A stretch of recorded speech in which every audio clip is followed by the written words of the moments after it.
to that voice. When you're working on something you want to achieve, you have got to stand up to that voice. You've got to sell yourself every day on your abilities, on what you're doing, on the goal that you want to reach. You've got to sell yourself every day, every day, every day. According to your level of belief, it will manifest itself in what you're doing. Whatever we have right now, whatever we're demonstrating in our lives, is a result of what we believe subconsciously that we serve.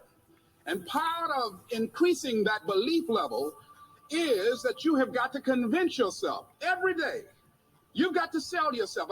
I do a lot of training for many corporations, and I conduct sales seminars, and I've heard all kind of guys doing techniques and training people techniques of how to close sales and how to work with and begin to control the sale and how to ask for the close. Let me share something with you. You can learn all the techniques in the world. If you don't believe in yourself, it won't happen for you. I learned all of it. So that's why I do a training called Focus on the Seller. You've got to focus on you. And as you convince you, as you sell yourself every day, every day, every day, you will begin to see a difference in the things that you're doing. Selling yourself on your ability to perform a job, to achieve a certain objective. Telling yourself every day, here I go again. And I got what it takes. This is my day, and nothing out here is going to stop me. And when you go out there, life, say, come over here. Say it again. Well, I'll be back tomorrow. That brings me to the next thing. It takes courage to act. Part of being hungry when you've been defeated, it takes courage to start over again. I used to do door-to-door sales, and I was working with another friend of mine. And door-to-door sales, I mean, it's punishing. It's cruel and unusual punishment. And our little boy knocking on the door. Hello, would you like to buy a nice working television set? No money down? No! Bam! They slammed the door in your face. And the friend of mine that was working with me, they slammed the door in his face, and I looked back, and he was going to the car. He said, I can't do this. And he sat down in the car, and he said, you go ahead. I'll be here when you get back. Now, he had a mother and father to take care of him. My mother was ill. I am adopted. I was hungry. I had to go on.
Here was a guy that was controlling my life.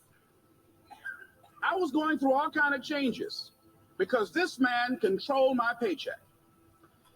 And it was Carlyle who said, truth crushed to earth shall rise again. Winston Churchill said, the truth is incontrovertible. Malice may attack it, ignorance may deride it, but at the end there it is. And we know scripture that says, ye shall know the truth, and the truth shall set you free. And the truth that I had to come to grips with, that I wasn't in charge of my destiny. The truth was that I wasn't giving all that I had. The truth was that there are some things that I wanted to do, but I didn't have the courage to act on those things. And the truth was that Bert Childs was a blessing to me. He made life so miserable for me, I had to start looking at my life differently.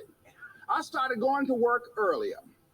I started being the last one to leave there. I started working harder than anybody else. The other guys could not. Why would you work so hard, Les?